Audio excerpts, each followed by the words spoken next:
السلام عليكم soo dhawaada kuna soo dhawaada muuqaalkan taxanaha ah ee aan kaga hadlaynay shakhsiyaadka saameynta ku leh social media qaasatan YouTube kaasoo aan ugu magac darnay shakhsi caan ah iyo sheekadiisa oo aan horey uga hadalnay Asad Xaajiyo Maxamed Qadar Umar Inshaar iyo waliba Sharma Boy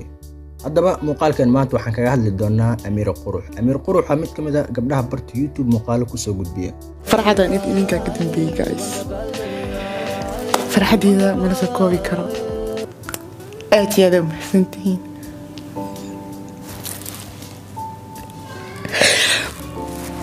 وملك كرتين أنا رياضة نتي ولقي وكريون جري أنا رياضة إذا يرمو بثو وحوال بني نلشي ذا أنيقا نواتاك كسومري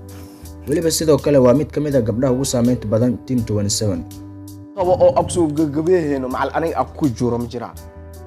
dhawaan waxay u dabaaldegaysay xafladeeda 1 million subscribe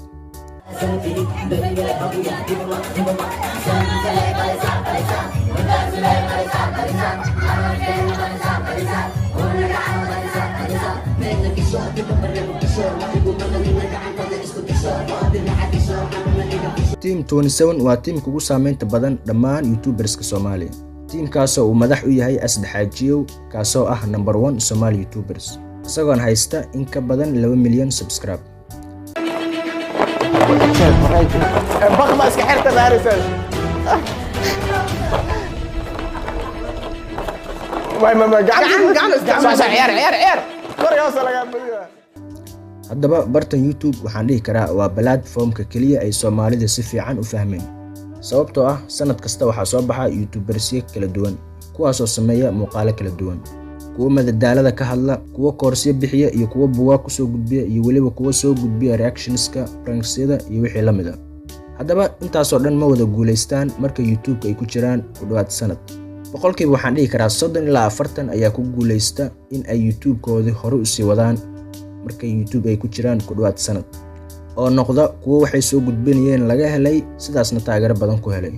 haddaba dadkaas waa kuwa soo gudbinayay waxay jecel yihiin sababtoo ah qofka kaliya waxa uu guul ku gaari karo waa inuu soo gudbiyaa wax uu jecel yahay uuna raaxo ku dareemayo soo gudbintiisa taas waxay u sahlaysaa qofka inuu ka gudbi karo caqabad kasta oo ka hortimaada haddaba Amiira waxay ka mid tahay dadka u samray caqabad kasta ay wajahday taasoo u sahashay inay maanta ka mid tahay gabdhaha YouTuberska Soomaaliya farakutiriska ah ee haysta 1 million subscribe teeda kale mid u sahashay Amiira maanta inay gaarto 1 million waa inay haysatay team markasta garab taagnaa oo ay koow ka tahay Adna oo ah walaasheeda iyo waliba Saxaaf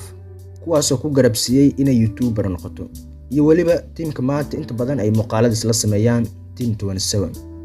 kuwaasoo kaalin lixaad leh ka qaatay guusha Amiir Qurux Team 27 oo ah teamka number 1 Somali YouTuberska waxaa macquula hadaa maalmo kooban teamkaas aad muuqaal la sameyso oo kadib ay ku furaan YouTube aad hal isbuuc 100k subscribe u gaarsiin karaan waana teamka kaliya ee sidaas sameyn kara taageerayaashoodana inta badan ay soo dhaweeyaan qofkii ka socda Team 27 marka laga reebo Asad Xaajiyo Team 27 waxa ugu taageero badan 40 qof Amiir Qurux Kinka Cayda Koko Buule iyo waliba Umeer Big Fan waa team isku xiran midba midka kale uu ka dambeeyo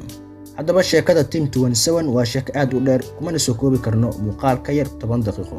maanta waxaan jeclaystay inaan kula wadaago muuqaalkan aan kaga hadlayay Team 27 qaasatan Amiir Qurux insha Allah waan sameyn doonaa muuqaal dhameystiran oo ka hadlaya Team 27 heerkan maanta sida ay ku soo gaareen haddaba hadduu jiro qof aad jeclaan lahayd inaan muuqaal ka sameeyo commentiga ugu reeb intaan ku kulmi doono muuqaalkan muuqaal la mid ah nabad ahaada